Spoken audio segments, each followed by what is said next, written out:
आम आदमी पार्टी के लिए ऐसी बुरी खबर आई है जिससे पार्टी में खलबली मच गई होगी। दोस्तों, आम आदमी पार्टी के नेता एक एक कर सलाखों के पीछे जा रहे हैं और अब सीबीआई के खुलासे से आतिशी और सौरभ भारद्वाज की भी नींद गायब हो गई होगी। आतिशी और सौरभ भारद्वाज खुद कह चुके हैं कि उन्हें भी गिरफ्तार किया जा सकता है और अब जो खबर आई है उसके बाद आतिशी और सौरभ भारद्वाज की भी टेंशन बढ़ गई होगी और अब आतिशी और सौरभ भारद्वाज केजरीवाल से पूछ रहे होंगे कि उन्होंने ऐसा क्यों किया।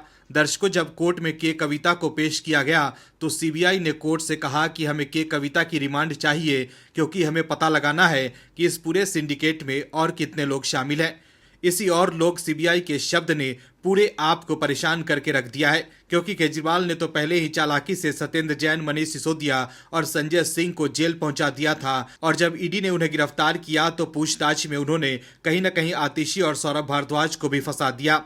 केजरीवाल ने सीधा कह दिया था कि विजय नायर से मेरा कुछ लेना देना नहीं है। विजय नायर आतिशी और सौरभ भारद्वाज को रिपोर्ट करता था, यानी कि जिस विजय नायर के पकड़े जाने के बाद यह पूरा मामला सामने आया और उसी के साथ के कविता का नाम भी जुड़ा और केजरीवाल ने भी बयान दे दिया कि विजय नायर आतिशी और सौरभ भारद्वाज को रिपोर्ट करते थे और कहीं न कहीं कैलाश गहलोत भी ईडी के रडार पर हैं क्योंकि ये भी शराब नीति मामले को बनाने वाली टीम में शामिल थे।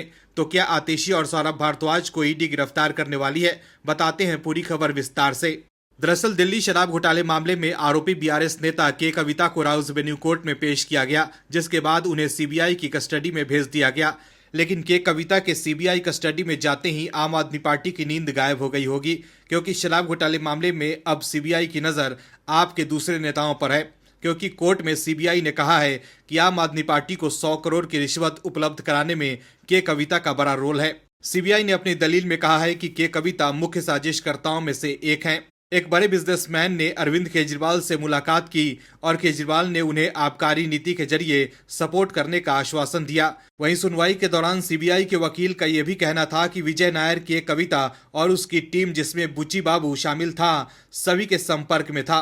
सीबीआई के वकील ने कहा कि बुची बाबू के व्हाट्सएप चैट और लैंड डील के दस्तावेज को लेकर के कविता से पूछताछ की गई है। सीबीआई ने कहा है कि जो गवाह और सबूत हमारे पास है उसके साथ कन्फ्रंट करना है। इस मामले में और लोग भी शामिल हैं जिनका हमें पता लगाना है, इसलिए हमें कस्टडी चाहिए। वहीं सीबीआई ने के कविता पर आरोप लगाते हुए कहा है कि दिनेश अरोड़ा ने अपने बयान में पुष्टि की है कि अभिषेक बोइनपल्ली ने सूचना दी है कि 100 करोड़ रुपए विजय नायर को दिए गए। अब सीबीआई के इसी बयान से आतिशी और सौरभ भारद्वाज की आफत बढ़ गई है क्योंकि केजरीवाल ने ईडी को बताया था कि विजय नायर आतिशी और सौरभ भारद्वाज को रिपोर्ट करता था। ऐसे में सीबीआई ये पता लगाने के लिए आतिशी और सौरभ भारद्वाज के खिलाफ कार्रवाई कर सकती है कि शराब घोटाले का 100 करोड़ रुपया कहां गया। तो देखा आपने कैसे केजरीवाल के बयान से आतिशी और सौरभ भारद्वाज की मुश्किलें बढ़ती दिख रही है। Bureau report, OMH news. और भी वीडियोस देखने के लिए चैनल को सब्सक्राइब करें और बेल आइकन को दबाएं।